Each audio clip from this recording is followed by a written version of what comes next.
ভাই আমরা জানি যে মিডিয়ায় পথ চলাটা এতটা সহজ হয় না। তো আপনার পথ চলাটা আসলে কেমন ছিল? আমার আমার পথ চলাটা আবেগিত। আবেগিত এই জন্য বললাম যে আমি যেটা ফিল করি, আবেগহীন মানুষরা আসলে সংস্কৃতি চর্চা করে না। এটা আমি প্রথমেই বুঝতে পারছি। বুঝার পর থেকে এটাকে আমি বুঝতে চেষ্টা করছি যে আসলে আবেগটা কি, আমার আবেগটা এই সেক্টরে কোথায় কাজ করে। সেই সেক্টরের মানুষগুলোর সাথে মিশতাম।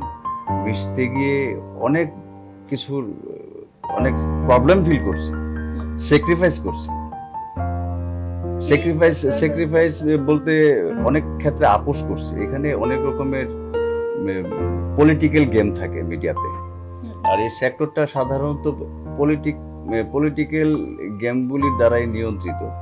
আর আমি এই পলিটিক্যাল গেমটাকে আমি বরাবরই অ্যাভয়েড করছি। যার জন্য আমি ওই যে বললাম আমি শুরুতেই যে আমি আন্ডার কভার পারসন। আমি এত কাজ করছি। কিন্তু আমি কখনোই এই সেক্টরে প্রিন্ট মিডিয়া, ইলেকট্রনিক্স মিডিয়া এগুলিতে আমি আসিনি। একটু অ্যাভয়েড করি।